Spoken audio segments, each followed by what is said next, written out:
Kinahan, and I'm an active member of Marriage Equality.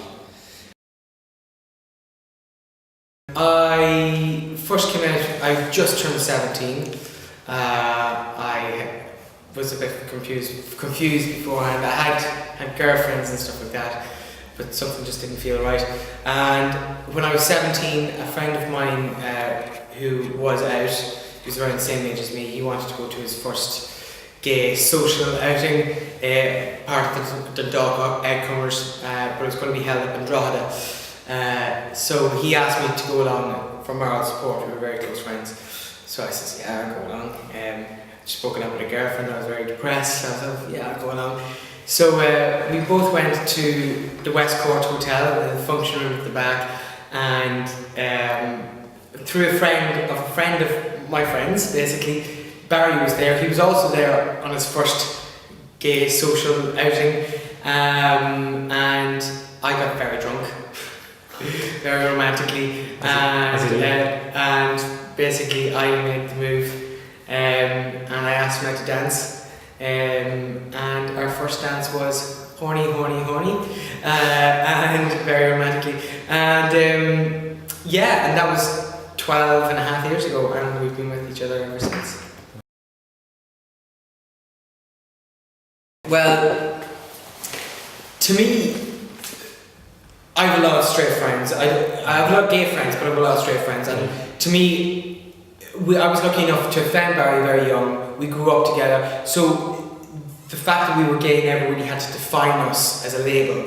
So as far as I was concerned, and luckily as far as the rest of my friends and family are concerned, we're just the same as everybody else. So therefore, it frustrates me that in the eyes of the law that we are seen as different. So when we first made a commitment to get married, we had been together 5 years, so that was 8.5 years ago now. And at that stage there was no civil partnership, there was no talk of civil partnership, even in the UK. So we at that time were literally just making a commitment to each other that was it, that we were going to be together. And that was a very personal thing for ourselves, because obviously we couldn't hop around and go, we got engaged, because it wasn't, it was kind of an empty thing to everybody else, I suppose. Then when we were deciding to move over to London for a while, and we were going to leave in summer 2007, and at that stage civil partnership had come into the UK, so it kind of just came into our heads, well, why don't we get married before we go over to the UK? And yeah, so we did it. To us, it was a security thing. At the time, we were both saying, well, we're both going to move over, do this new thing together. It can be us on our own, so why not cement the relationship here with our family and friends, and then go off to start a new life together. And that's what we did. We got a civil partnership up in Belfast. Marriage is important because, again, coming back to the thing of like, I don't see myself as being different, or my relationship with Barry being different to my friends or my family's relationship with their spouses. So I don't understand why the state should see it as being different. It frustrates me. I was brought up with an ethic to think that if you worked hard enough, that you can achieve whatever you want to achieve. But it comes to this impasse now where myself and Barry, we've been together for 12 and a half years. We'd be both quite paternal kind of figures. We would like to have children. We'd like to be able to adopt.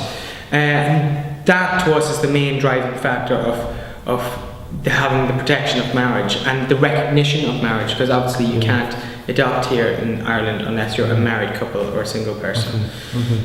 So I suppose the crux of it would be equality and adoption. That's the two main reasons why we're getting married. So you can't adopt at all as a civil partnership? Civil partnership, it was said in the UK you can adopt in civil partnership. We were quite homesick in London and we wanted to move home, so we had the choice of giving up the chance of being able to adopt or moving home to be with our family and friends. Now we chose the latter. Didn't mean that adoption didn't mean as much to us. It still means a lot to us, but the choice was made that we would come home and kind of start the fight with marriage equality, let's say, and try and get that recognition brought in.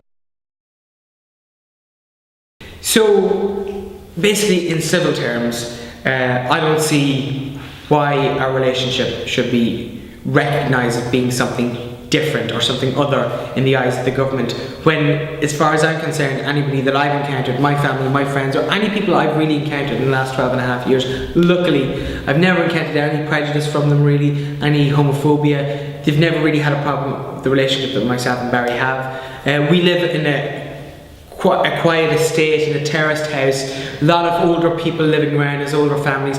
None of them care that they're living, or if they do, they don't make it known anyway. So basically, I definitely think that the will of the people, or not even maybe the will, but I mean, I definitely think society accepts our relationship as being the same as everybody else. So I don't understand why in the 21st century, in the year 2011, the government would recognise our relationship as being something other or something different. It infuriates me. Okay.